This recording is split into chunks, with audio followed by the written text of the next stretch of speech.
യേശുമിശിഹായ്ക്ക് സ്തുതിയായിരിക്കട്ടെ.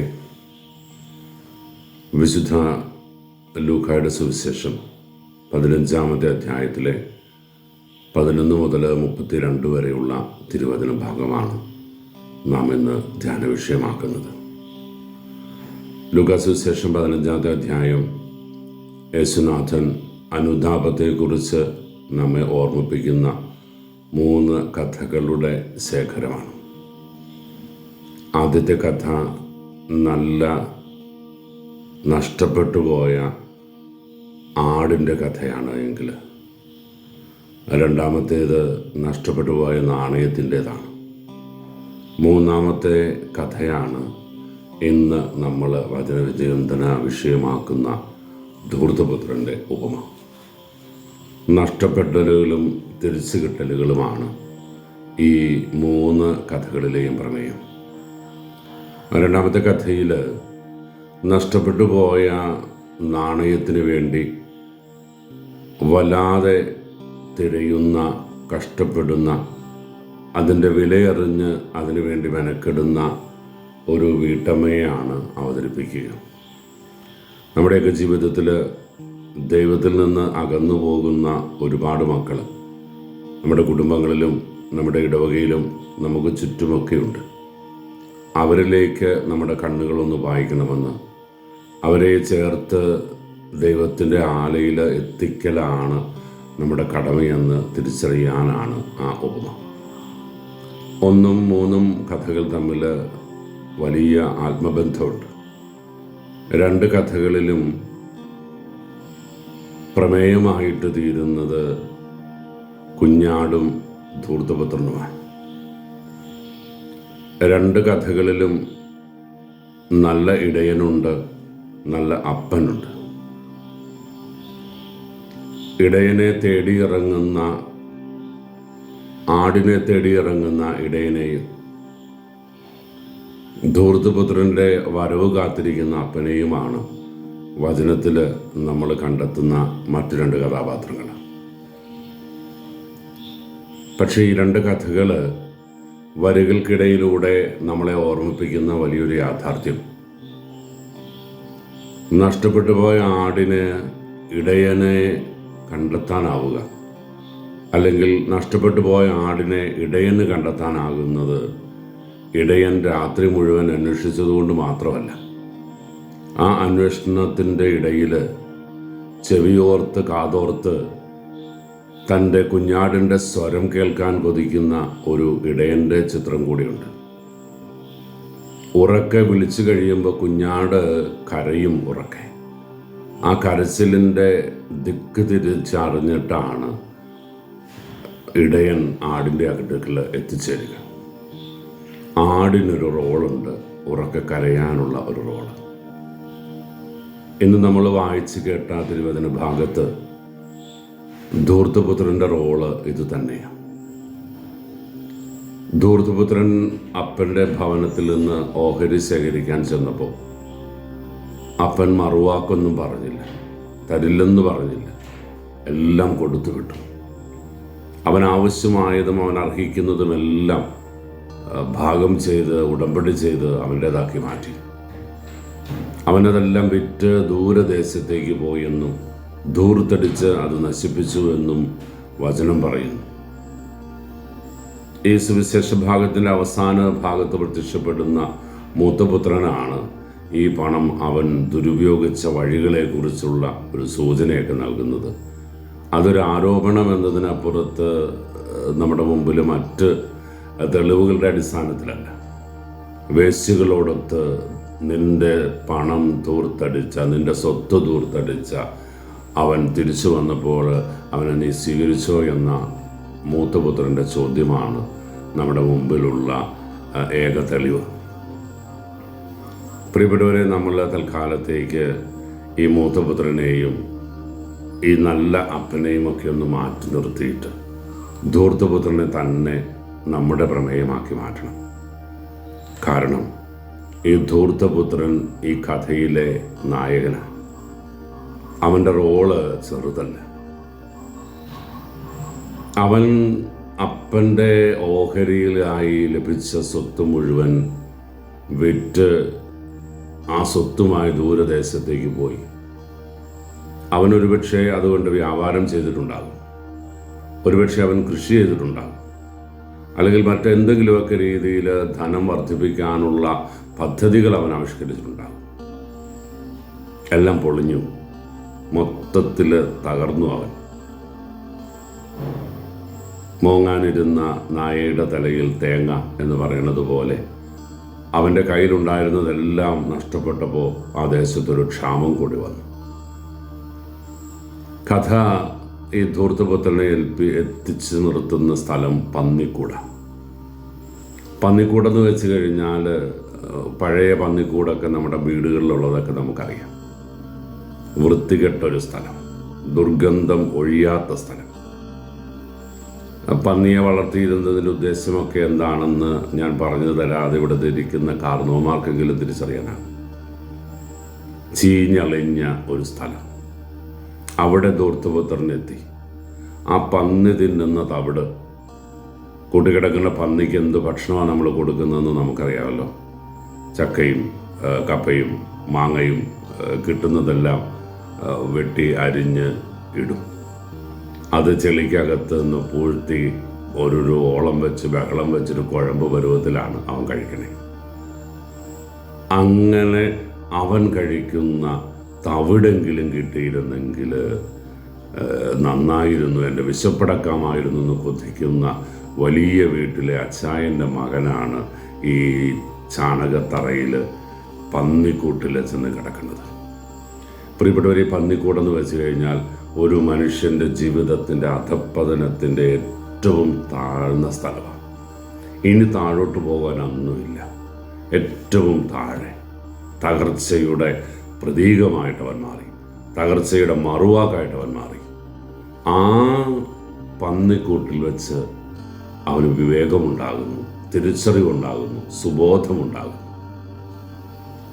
അവിടെ നിന്ന് ചാടി എഴുന്നേറ്റിട്ട് അവൻ്റെ ഒരു മടക്കയാത്രയുണ്ട്. ആ മടക്കയാത്ര വലിയ സ്വപ്നങ്ങൾ കണ്ടുകൊണ്ടൊന്നുമല്ല. ഒരുപാട് സ്നേഹിക്കുന്ന അപ്പനെ ആ അപ്പനായിരിക്കുന്ന അവസ്ഥയിൽ തിരിച്ചറിയാൻ പോലും സാധിക്കാതെ ഈ മകൻ അപ്പനോട് പറയാൻ കാണാതെ പഠിച്ച ഡയലോഗിൽ, നിന്റെ മകനെന്ന് വിളിക്കപ്പെടാൻ എനിക്ക് യോഗ്യതയില്ല, വേലക്കാരനായിട്ടെങ്കിലും സ്വീകരിക്കണം എന്ന പ്രമേയം നമ്മൾ കാണുന്നുണ്ട്. ഈ ഡയലോഗുമായിട്ടാണ് അവൻ അപ്പൻ്റെ ആലയിലേക്ക് തിരിച്ചു ചെല്ലുന്നത്. നമ്മൊന്ന് തിരിച്ചറിയണം, ഈ കഥയിലെ അപ്പൻ നഷ്ടപ്പെട്ടു പോയ മകനെ തേടി ഇറങ്ങിയിരുന്നില്ല. ആടിനെ തേടുന്ന ഇടയനെ പോലെ ഒന്നും ചെയ്തില്ല. അയാൾ വീട്ടിൽ തന്നെ ഇരുന്നു. പക്ഷെ ആ ഇരിപ്പ് വഴിക്കണ്ണുമായിട്ടാണ്, വാർദ്ധക്യം തളർത്താത്ത ശരീരവുമായിട്ട് അദ്ദേഹം ആ വീടിൻ്റെ ഉമ്മറക്കോലായിലിരിക്കുകയാണ്. ദൂരേക്ക് ദൃഷ്ടി പതിപ്പിച്ച് ഇന്നല്ലെങ്കിൽ നാളെ എൻ്റെ മകൻ തിരിച്ചു വരുമെന്ന പ്രതീക്ഷയോടെ അവൻ കാത്തിരുന്നു. അതുകൊണ്ടാണ് പറമ്പിൻ്റെ ഏതോ ഒരു മൂലയ്ക്ക് ഇവൻ്റെ ഒരു വെളിച്ചം കണ്ടപ്പോൾ, വെട്ടം കണ്ടപ്പോൾ ഈ അപ്പനോട് ചെന്ന് അവനെ ചേർത്ത് പിടിക്കുന്നത്. ആ സമയം അവൻ്റെ മുഖം വികൃതമായിരുന്നു.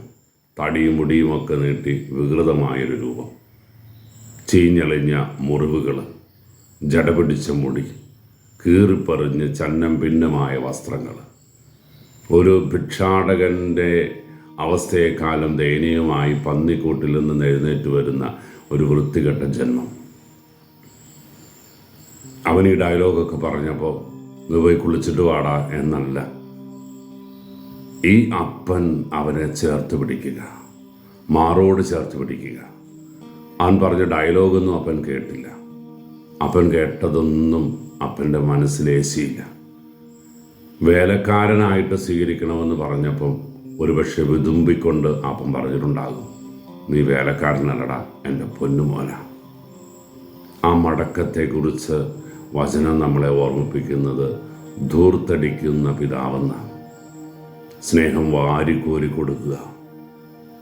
അവന് കയ്യിൽ മോതിരമണിയിക്കുന്നു, കാലിൽ ചെരിപ്പണിയിക്കുന്നു, അവനെ കുളിപ്പിച്ച് നല്ല കോലത്തിലാക്കുന്നു, നല്ല വസ്ത്രം ധരിപ്പിക്കുന്നു, അവന് വേണ്ടി വിരുന്നുശാല ഒരുങ്ങുന്നു. കൊഴുത്ത കാളയെ കൊന്ന് വിരുന്നൊരുക്കുന്നു അപ്പൻ. ഒരു മകൻ്റെ തിരിച്ചു വരവിൽ സന്തോഷിക്കുന്ന ഒരു അപ്പൻ. പ്രിയപ്പെട്ടവരെ, അങ്ങനൊരു അപ്പൻ നമുക്കുണ്ട് സ്വർഗത്തിൽ. അവൻ നമുക്ക് വേണ്ടി കാത്തിരിക്കുക. നമ്മൾ തിരിച്ചു ചെല്ലുന്നത് പ്രതീക്ഷയോടെ നമ്മുടെ സ്വർഗീയ പിതാവ് കാത്തിരിക്കുകയാണ്. എനിക്കും നിങ്ങൾക്കും ആണ് ഈ കഥയിൽ വലിയൊരു റോളുള്ളത്.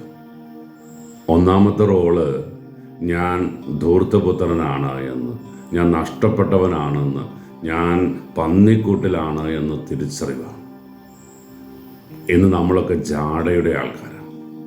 ഞാൻ വലിയ പുള്ളിയാണ് എന്ന് കാണിക്കുന്നതിലാണ് നമുക്കൊക്കെ ഇഷ്ടം. തെറ്റുപറ്റിപ്പോയെന്ന് നമ്മളാരും സമ്മതിക്കത്തില്ല. കൊറോണ കാലത്തിന് ശേഷം പള്ളിയിൽ പോകുന്ന ക്രിസ്ത്യാനികളുടെ എണ്ണം കുറഞ്ഞു, കുമ്പസാരിക്കുന്നവരുടെ എണ്ണം കുറഞ്ഞു, കുർബാന സ്വീകരിക്കുന്നവരുടെ എണ്ണം കുറഞ്ഞു. സൗകര്യത്തിന് വേണ്ടിയിട്ട് പരിപാടികളൊക്കെ വെക്കുന്നത്, കാശ് കൊണ്ട് ഡർബാർ അടിക്കുന്ന പരിപാടികളെല്ലാം ഞായറാഴ്ച ദിവസമാണ് വെക്കുന്നത്. പള്ളി പോയിൽ എന്നാ കുഴപ്പം? കുരിശ് വരച്ചിൽ എന്നാ കുഴപ്പം?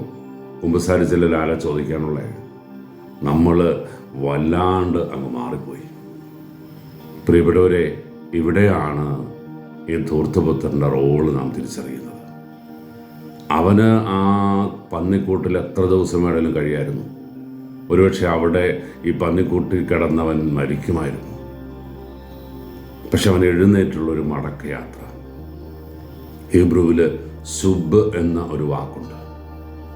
അതിൻ്റെ ഗ്രീക്ക് പരിവർത്തനം മെറ്റനോയ്യ എന്ന, എ ടോട്ടൽ ട്രാൻസ്ഫോർമേഷൻ എന്ന അതിൻ്റെ അർത്ഥം. സമ്പൂർണമായ ഒരു തിരിച്ചുവരവ്, ഒരു മടങ്ങി വരവ് ആഗ്രഹിക്കുന്നു തമ്പുരാൻ. എന്നെയും നിങ്ങളെയും ഒക്കെ സ്വാതന്ത്ര്യം തന്ന ലോകത്തിലേക്ക് അയച്ചിരിക്കുന്ന ഈശോ ഒരിക്കലും നമ്മുടെ സ്വാതന്ത്ര്യത്തിൽ ഇടപെടത്തില്ല. നമ്മുടെ വ്യക്തിപരതകളിലേക്ക് അവൻ ഇറങ്ങി വരത്തില്ല. എന്നാണോ എൻ്റെ വഴി തെറ്റാണ് എന്ന് തിരിച്ചറിഞ്ഞ് അവൻ്റെ ആലയിലേക്ക് ഞാൻ മടങ്ങിപ്പോവുക, അന്നേ യേശു എൻ്റെ ജീവിതത്തിൽ ഇടപെടും. അല്ലെങ്കിൽ നമ്മുടെ ഇടവകയിൽ കള്ളുകുടിച്ച് നടക്കുന്ന, പള്ളിയിൽ വരാത്ത, കുർബാനയിൽ പങ്കെടുക്കാത്ത, വികാരിയച്ഛനെ തെറി പറയുന്ന, മെത്രാനെ തെറി പറയുന്ന ആരൊക്കെയുണ്ട്, അവരെയൊക്കെ ചെവിക്ക് പിടിച്ച് കേരള പള്ളിക്കകത്തെന്ന് പറഞ്ഞ് കയറ്റിയിരുത്താൻ ദൈവത്തിന് പറ്റില്ലേ? അവൻ ചെയ്യില്ല. കാരണം ആദത്തിന് അങ്ങ് ഏദൻ തോട്ടത്തിൽ വെച്ച് കൊടുത്തൊരു സ്വാതന്ത്ര്യത്തിൻ്റെ ലോകമുണ്ട്. ആ സ്വാതന്ത്ര്യത്തിൽ ദൈവം ഇടപെടത്തില്ല. നീ തിരിച്ചു വരാൻ മനസ്സാകുന്നെങ്കിൽ മാത്രം, നീ മടങ്ങി വരാൻ തീരുമാനിക്കുന്നെങ്കിൽ മാത്രം നിന്റെ ജീവിതത്തിൽ രക്ഷ. അങ്ങനെ ഒരു മടക്കയാത്രയ്ക്ക് ധൂർത്തപുത്രൻ തയ്യാറായി.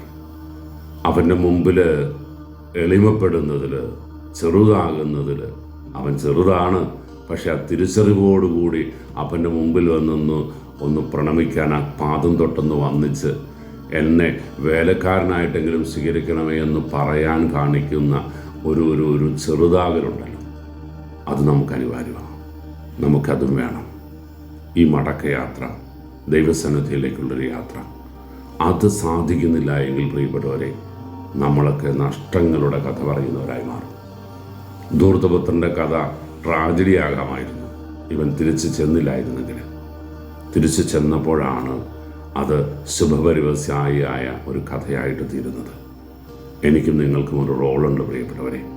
അത് അവൻ്റെ സന്നിധിയിലേക്ക്, അവൻ്റെ ആലയിലേക്കുള്ള മടക്കയാത്രയാണ്. ഞായറാഴ്ചകളിലും ഇടദിവസങ്ങളിലും ഒക്കെ പള്ളിയിൽ പോയില്ലെങ്കിൽ എനിക്ക് ഫീൽ ചെയ്യണം. എൻ്റെ സന്ധ്യാപ്രാർത്ഥന ഒരു ദിവസം മുടങ്ങിപ്പോയാൽ എൻ്റെ ഉള്ളിലിരുന്ന് എന്തോ കത്തണ ഒരു ഫീൽ എനിക്കുണ്ടാകണം. ഒരു ദിവസം ജപമാല ചൊല്ലിയില്ലെങ്കിൽ എൻ്റെ ചങ്കിലിരുന്ന് ആരോ പറയണം, മോനെ നീ തെറ്റിപ്പോയില്ലേ എന്ന്. കുമ്പസാരക്കൂടിനെയും പള്ളിയെയും ഇടവകയെയും വികാരിയച്ഛനെയും മെത്രാനച്ഛനെയും ഇടവക സംവിധാനങ്ങളെല്ലാം ചേർത്ത് പിടിച്ചുകൊണ്ട് അനുഗ്രഹത്തിൻ്റെ മക്കളായിട്ട് പോകുന്ന നല്ല നാളുകൾ നമുക്ക് വേണം. സാമൂഹ്യ സേവനം ചെയ്തതുകൊണ്ട് മാത്രം സ്വർഗത്തിൽ പോകില്ല. അതിന് വേറെ ഒരുപാട് ചാനലുകളുണ്ട്. ഇത് ദൈവത്തോട് ചേർന്ന്, സഭയോട് ചേർന്ന് നമ്മൾ വളരണം. ആ ഒരു നിയോഗം സഭയിൽ നമ്മളെ ഏൽപ്പിക്കുന്നു. ഈശോ എല്ലാവരെയും അനുഗ്രഹിക്കട്ടെ. കർത്താവ് ശംസിഹായുടെ കൃപയും പിതാവായ ദൈവത്തിൻ്റെ സ്നേഹവും പരിശുദ്ധാരൂപയുടെ സഹവാസവും നമ്മളവിടെ കൂടി ഉണ്ടായിരിക്കട്ടെ, ഇപ്പോഴും എപ്പോഴും എന്നേക്കും.